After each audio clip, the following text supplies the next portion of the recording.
I created a course on technology use in the family and electronics addiction and preventing it and addressing it in children and youth. You might want to consider that course. But let me share with you just some nuggets out of that first lesson of the 8 lessons of this online course. Because I think that we must realize that electronics is something that's part of our culture. It's something we're going to do. Our children need to learn how to use electronics.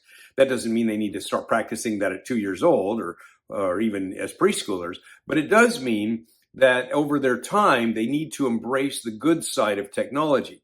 Now, there's a bad kind of technology. I'm not just talking about looking at bad things, but I'm talking about the way that it controls our lives. And so what I want to talk about is the good side. Here's a quote right out of my course that healthy electronics use gathers necessary and helpful information for use in life. It's a source of learning and problem solving. It provides quick and easy connection to family and friends. It delivers ways to collaborate with others and quickly interact on tasks and responsibilities. Cell phones are a servant, not a master. Other electronics should be turned off at times to limit their invasive nature.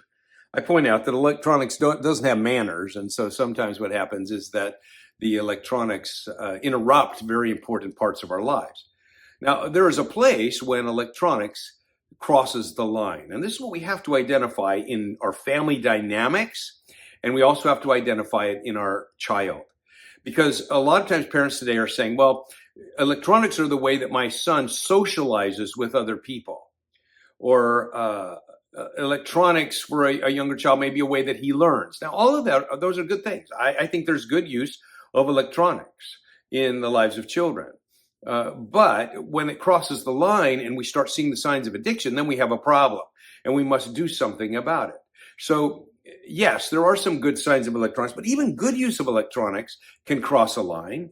I like what the Bible says in 1 Corinthians 6:12, which says this: I have the right to do anything, you say, but not everything is beneficial. I have the right to do anything, but I will not be mastered by anything. And that's going to be the key idea here.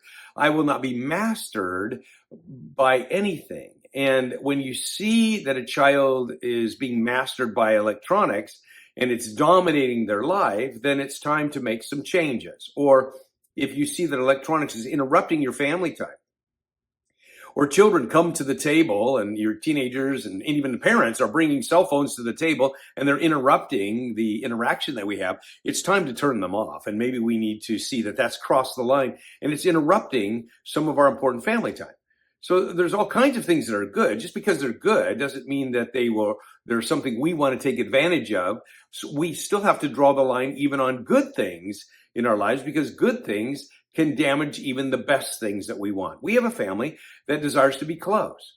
And yes, I understand that social interaction with your friends is important, and technology is a way that you can obtain that. However, if you're becoming more angry and more protective of your electronics in a way that you're isolating, and when those things start to happen, then the benefits don't outweigh the liabilities that are taking place in your life. So we have to have this balance, careful balance in our families, where we're allowing electronics maybe for a period of time or a limited amount of time in our child's life, but we're also trying to work toward the balance. And that balance is going to involve all kinds of other things in the life of our child. So think about how you're going to manage electronics, because parents are the architects of the family dynamics. They're the architects of the family schedule, and they're the architects of how we use electronics.